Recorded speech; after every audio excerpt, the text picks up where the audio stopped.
Hi everyone, welcome back to the channel where we break down the biggest stories in politics and culture. Today, we're diving into a heated exchange between Senator Josh Hawley and a judicial nominee. It's about the First Amendment, religious freedom, and pandemic policies. Stick around for the full breakdown, and don't forget to hit that subscribe button. Senator Hawley. Thank you, Mr. Chairman. Mr. Perk, I'd like to just continue Senator Ossoff's line of questioning. He was just asking about the First Amendment.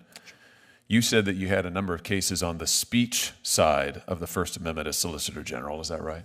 That's correct. You also had some religion clause cases too, though, didn't you? I believe I've had one. So let's talk about when you were Solicitor General defending the governor's executive order that closed churches in the state. Do you remember that executive order? Yes, Senator. So the executive order said that all indoor gatherings of 10 or more people were banned, with some exceptions. Do you recall?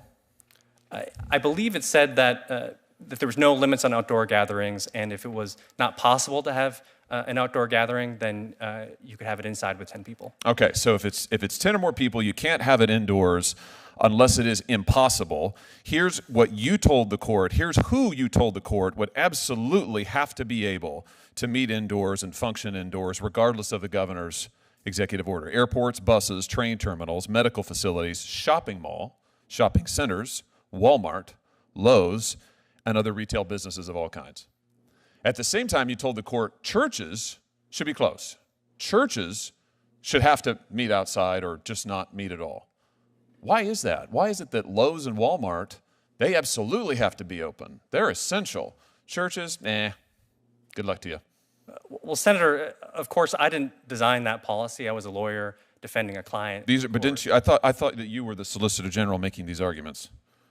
Senator, I had a brief involvement in that case, and I actually think my involvement. Wait. So you didn't? You weren't? These aren't your arguments? You didn't say this to the court?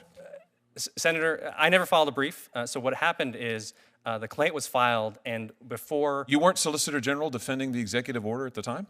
Oh, yes, Senator. Okay. Yes. All right. So let's just skip all that, and let's just get to the substance here.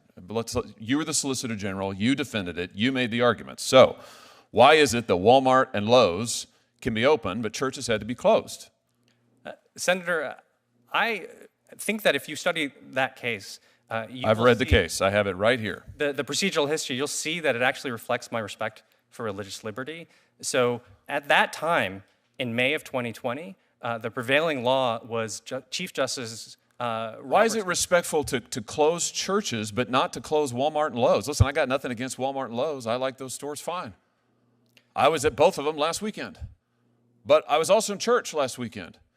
And what the procedural history shows is in jurisdiction after jurisdiction during COVID, governments discriminated, and I use that word advisedly, discriminated against people of faith, particularly Christian churches, Catholic churches, Orthodox Jewish synagogues, including your state, including this executive order.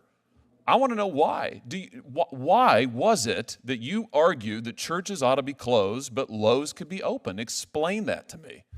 Senator, so what Chief Justice Roberts said in the South Bay decision was that those kind of retail establishments have short-lived durations, and for the relevantly similar activity was short-lived duration. I don't know what you're talking about. Well, Senator, if I could, was it a mistake to close churches while you allowed Lowe's and Walmart to be open?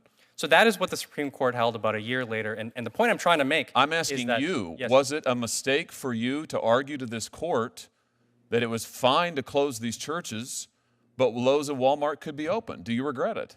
Senator, I had a duty to represent my client. You don't regret it?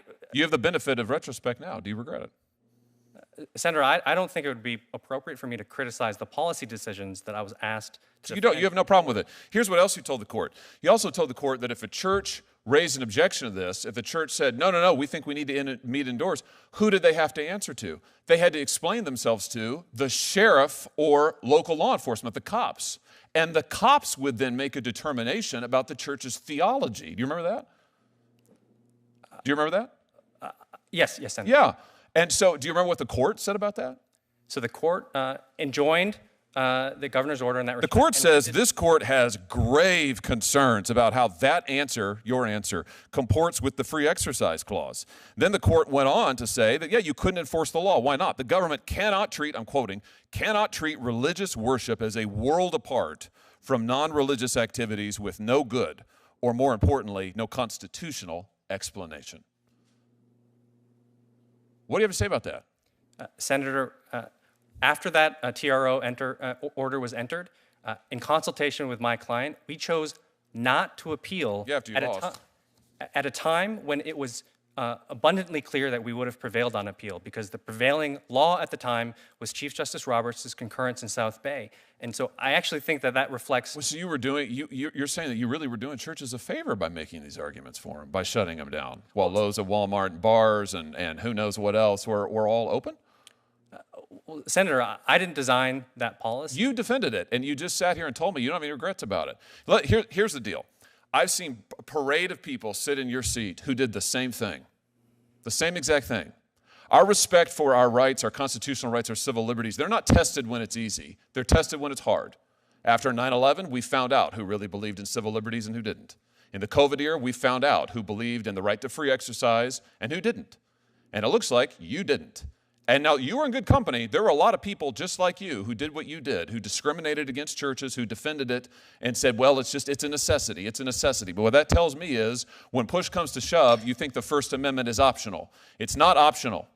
And I haven't voted for a single person who shut down churches. And I'm sure as heck not going to vote for you. And I'll just say to what remains of this administration, if you keep sending people up here who voted to shut down churches and openly discriminated against people of faith, you're going to get this reaction every darn time. You should be telling me you regret this. It was an error.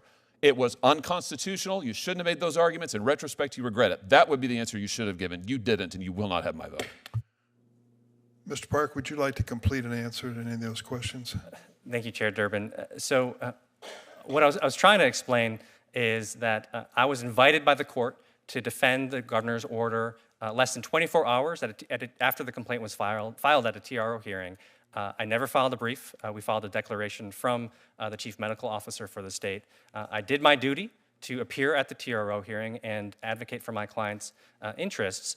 But after the adverse decision the following day, in consultation with my client, we chose not to appeal when the controlling law at the time was pretty clear that we would have prevailed because Chief Justice Roberts, a couple days later, issued his concurring opinion in South Bay. It wasn't until almost a year later, with Chief Justice Roberts in dissent, that the free exercise analysis in Tandon and Brooklyn Diocese was different.